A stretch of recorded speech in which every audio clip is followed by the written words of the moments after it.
everybody, and good morning to everybody back in the United States. I guess good afternoon to the folks assembled.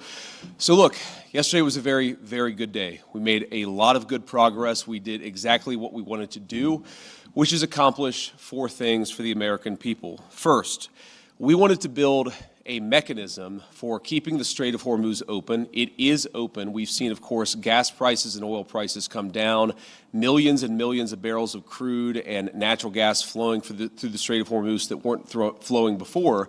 But we also wanted to make sure that we actually set up the coordination mechanism so that we could demine the Straits of Hormuz, so that when there are the conflicts that inevitably come up, we can make sure we work through them rather than that leading to escalation, and that is exactly what we did yesterday. Number 2, we also wanted to build a mechanism, a similar mechanism, for deconfliction for the regional ceasefire.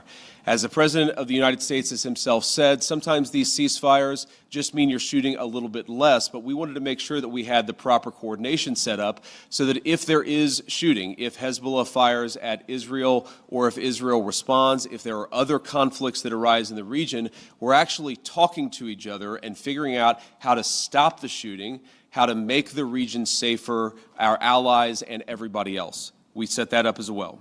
Number 3, we, and this is probably what we're most excited about as Americans, the Iranians have agreed to invite IAEA inspectors back into their country. That is a major milestone for the American people and the first step in permanently denuclearizing or permanently ending a nuclear weapons program in Iran. And that's exactly what we wanted to do. That's exactly what we asked to happen. We made a lot of great progress on other nuclear talks.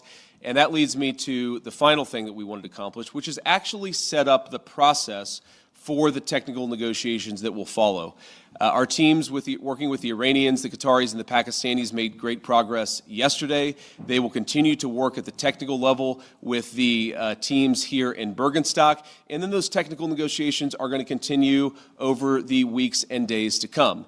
We wanted to set up a structure for that so that you could have proper political oversight, but obviously, as much as this place is very beautiful, I can't stay here for the next 60 days. I'm about to go back home to the United States, but the technical teams are going to be working with proper oversight to make sure that we're accomplishing the objectives that matter for everybody. So those are the things that we wanted to accomplish. We came here, we did exactly that. The way that I think about it is very simple. We laid a very good foundation for a successful final deal.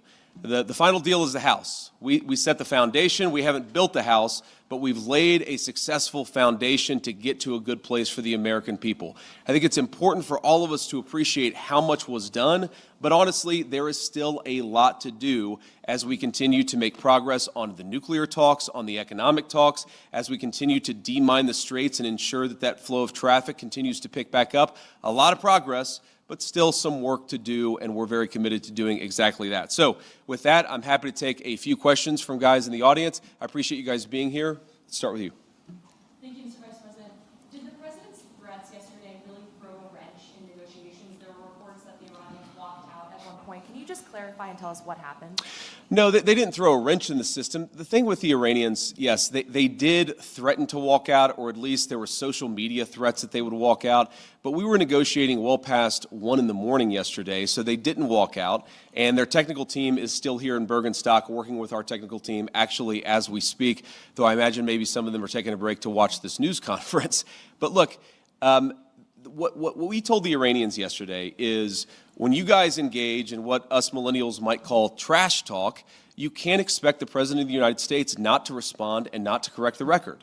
So when they say things that aren't true, the President is going to respond to it. I'm going to respond to it. Americans are going to respond to it. When they make threats that aren't rooted in reality, they have to accept that the President of the United States is actually going to set the record straight. That's all that happened. So yes, there was a little bit of threatening, there was a little bit of whining, but at the end of the day, the talks continued and we made great progress.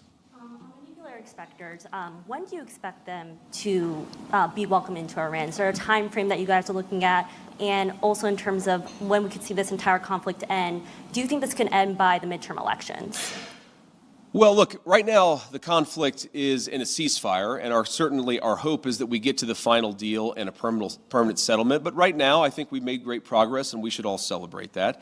In terms of when the nuclear inspectors are going to start, it's funny, we were trying to call some of the inspectors last night around 2 in the morning. As you can expect, Not many people were answering their phone at 2 in the morning. I expect that will happen at the minimum this week, but we think even some of those conversations with the inspectors and with the IAEA could happen as soon as today, but I haven't checked in with our team since we made that 2 a.m. phone call to some of those inspectors. Sorry. Mr. Vice President. Thank you, Mr. Vice President. Did you, going in, expect the Iranians to make Lebanon as much of a linchpin as they ended up doing? And how would you describe the progress on Lebanon? I know Mr. Araghchi said it was very good progress, but what's your characterization of it? Yeah, I would describe it as very good progress, too. I mean, look, we want a regional ceasefire, right? We want Hezbollah to stop firing at our friends in Israel. We want Israelis to be able to live in peace. We also want to make sure that, you know, when things happen, they don't spiral into a broader escalation. And so we've been, I think, very good at setting up what we're calling a deconfliction mechanism. But what it really is to say that when things happen, the sides are actually talking to one another. Sometimes, you know, you've got a bit of a chicken and egg problem, that you've got a junior guy who fires a drone that didn't have approval from the high command. Okay, of course, Israel has to respond to that. But then sometimes that response, we could actually have a better and more peaceful situation if Israel responds in the context of a conversation that's ongoing between Hezbollah, Lebanon, Israel, and other partners in the region. There really hasn't been a mechanism to have those discussions until basically around 4 p.m. yesterday, Bergenstock time, when we set that up. So what we're trying to do is to say, first of all, Israel and every other nation in the region has the right of self-defense, but we want to make sure that everybody has that right of self-defense in the background where we're talking about how to de-escalate these conflicts rather than spiraling out of control. Sometimes what will happen is that if the conflict spirals out of control, that's worse for everybody's self-defense and worse for everybody's security. So we've actually got the process in place to ensure that that escalation doesn't happen. Now, I will say you already see the fruits of that. Over the past 24 hours have probably been the most peaceful that we've seen the situation in Lebanon. The previous 24 hours were pretty good.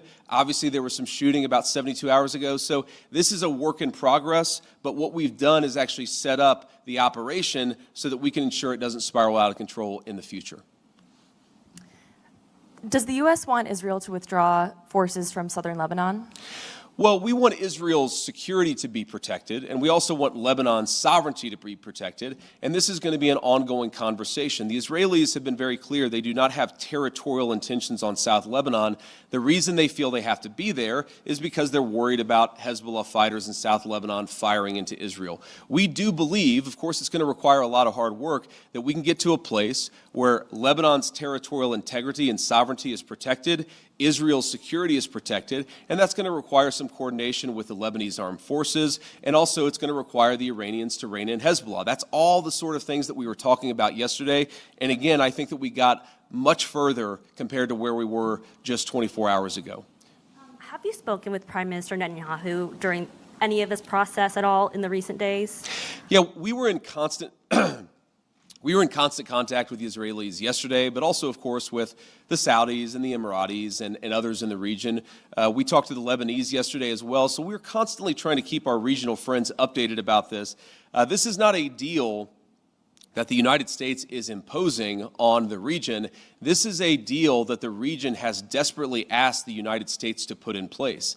Obviously, the headlines have been very focused about what's been going on between the United States and Iran, but this region has been a basket case for a very long time. And what the president has set us to do, again, lay the foundation, see if we can get to a permanent peace. If we can't, the President of the United States still has a lot of options to accomplish America's security objectives, but he has certainly committed us to this pathway for now, and we're going to keep on working and seeing what we can accomplish. And then I want to just, before we depart here, I want to say one last thing.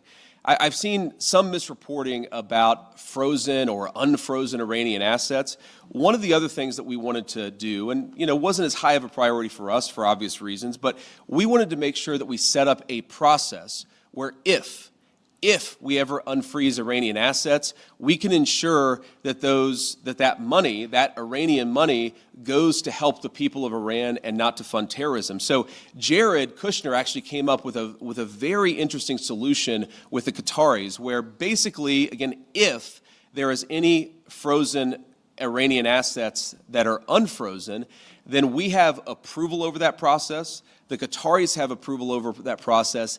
And then the money would actually go to buy American soy, American corn, and American wheat for the benefit of the Iranian people. And as much as I see some of the press misreporting on this, and of course, buttressed by what the Iranians are saying, or not all Iranians, I want to be clear, there are a lot of Iranians who are telling the truth about what happened yesterday, but you see some social media reporting that gets this wrong. But fundamentally, what Jared and the Qataris and the entire team here in Bergenstock accomplished is, to me, a classic Trump deal, where if Iranian assets are ever unfrozen, they're going to go to make American farmers richer and to feed the Iranian people. That's a very, very good and very classic Trump deal that's great for our people, great for the people of Iran, and fundamentally, again, will contribute to this regional security architecture that we've built and that we're going to work very hard to ensure that it endures. So from Switzerland, thank you all for being here. I appreciate the questions and I appreciate the engagement. I am looking forward to going back home, and we'll certainly keep everybody updated on what happens in the days and weeks to come. Thank you all.